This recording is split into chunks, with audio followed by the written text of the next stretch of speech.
Imagine a man who, in just over a decade, dragged a nation from ruin to the brink of world domination, only to see it all crumble into dust, ending his own life in a bunker beneath a city he had destroyed.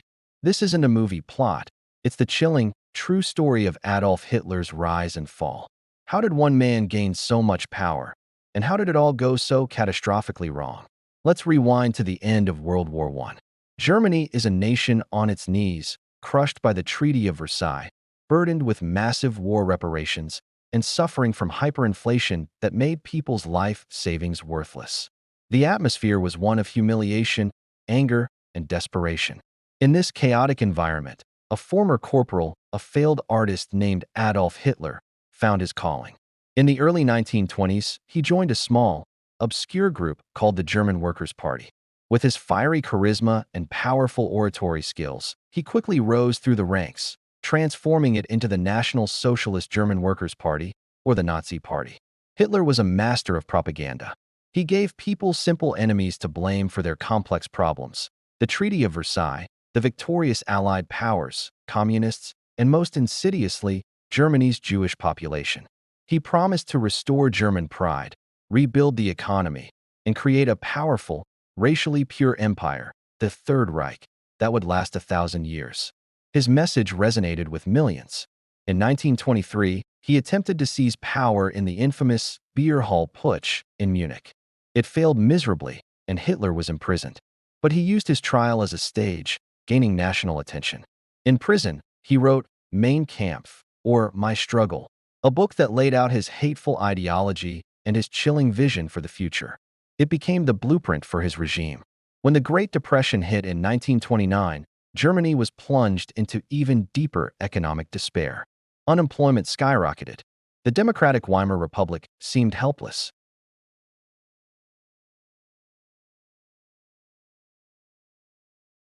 The Nazi Party was declared the only legal party in Germany.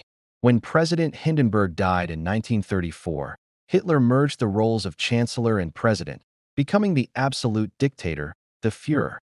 He immediately set about fulfilling his promises. He launched massive public works projects, like building the Autobahn, which slashed unemployment. He began secretly rearming Germany, in direct violation of the Treaty of Versailles. To the outside world, and to many Germans, it looked like a miracle. The economy was recovering and national pride was restored. But beneath this veneer of success, a sinister machine was at work. The Gestapo, the secret police, instilled a climate of fear. The Nuremberg laws of 1935 stripped Jewish citizens of their rights. The persecution that would ultimately lead to the Holocaust had begun. By the way, if you're finding this historical deep dive fascinating, please take a moment to hit that like button. It really helps the channel bring more stories like this to you. Now, with Germany's military rebuilt and the nation under his total control, Hitler turned his eyes outward. He believed in Lebensraum, or living space, the idea that the German people needed to expand eastward. In 1936, he brazenly remilitarized the Rhineland. The world watched, but did nothing. In 1938, he annexed Austria in the Anschluss, and later that year, he demanded the Sudetenland, a German-speaking part of Czechoslovakia. European leaders, desperate to avoid another war, met him in Munich and appeased him, handing over the territory. British Prime Minister Neville Chamberlain famously returned home, declaring peace for our time. It was a catastrophic miscalculation. Appeasement only emboldened Hitler. In March 1939, he broke his promise and invaded the rest of Czechoslovakia. It was now clear that his ambitions were limitless.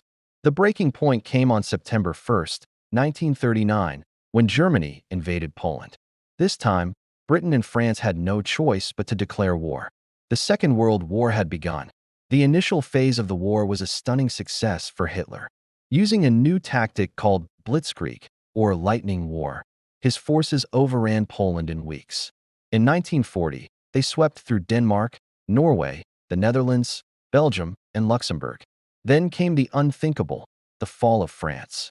In just 6 weeks, the mighty French army was defeated, and Hitler paraded through a conquered Paris. Britain stood alone, led by the defiant Winston Churchill. The Battle of Britain raged in the skies, but the Royal Air Force held on, preventing a German invasion. This is where Hitler's hubris began to set the stage for his downfall.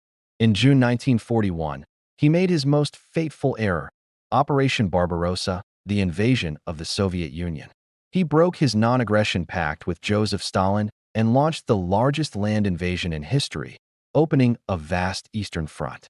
He was convinced the Soviet Union would collapse in months. But he underestimated the brutal Russian winter, the vastness of the country, and the sheer tenacity of the Red Army. The German advance stalled at the gates of Moscow. Then, on December 7, 1941, Hitler's ally, Imperial Japan, attacked Pearl Harbor. This brought the industrial might of the United States into the war against him. Hitler now faced a global coalition: the Soviet Union, the British Empire, and the United States. The tide was beginning to turn. The year 1942 marked the high-water mark of the Nazi Empire. But the defeats began to mount. At El Alamein in North Africa, the British stopped the German advance. More devastatingly, at Stalingrad, the German Sixth Army was encircled and completely destroyed in a brutal, protracted battle. It was a psychological and military catastrophe from which the German army would never fully recover. All the while, the most horrific part of Hitler's plan was being carried out. The final solution, the systematic, industrial-scale genocide of European Jews, was in full swing. Millions of men, women, and children were murdered in death camps like Auschwitz, Treblinka, and Sobibor. By 1944, the fortress Europe that Hitler had built was crumbling. On June 6, D-Day, the Allies launched the largest amphibious invasion in history, landing in Normandy, France. A second front was opened in the west. At the same time, the Soviets were pushing relentlessly from the east, driving the German army back across Eastern Europe. Germany was caught in a giant vice. Inside Germany, the regime was fracturing. On July 20, 1944, a group of high-ranking military officers attempted to assassinate Hitler by planting a bomb in his headquarters. He survived, wounded but alive, and unleashed a wave of savage reprisals. His paranoia and isolation grew. He retreated further into his own delusions, demanding his generals achieve impossible victories and refusing to accept the reality of his collapsing Reich. The final months were an apocalypse. Allied bombers relentlessly pounded German cities into rubble. The Red Army reached the outskirts of Berlin in April 1945. The thousand-year Reich had lasted just 12. Hitler, now a physically and mentally broken man, retreated into his Führer bunker, a subterranean complex beneath the streets of Berlin. As Soviet shells rained down above, he dictated his last will and testament, a final, rambling tirade filled with the same hate that started it all. He married his longtime companion, Eva Braun. The next day, on April 30, 1945, with the Red Army just blocks away, Eva Braun died by suicide, and Adolf Hitler shot himself. Their bodies were carried outside, doused in gasoline, and set ablaze in a shallow crater. It was an ignominious end for a man who had dreamed of ruling the world. A week later, Germany surrendered unconditionally. The war in Europe was over. The legacy was one of unimaginable destruction, tens of millions of lives lost, and the haunting horror of the Holocaust, a stain on human history that must never be forgotten. The story of Hitler's rise and fall serves as a terrifying reminder of how a society can descend into madness and the catastrophic consequences of unchecked power, hatred, and indifference. Thank you so much for watching. If you want to continue exploring the most pivotal moments in history, make sure to subscribe and hit that notification bell so you don't miss our next video. See you next time.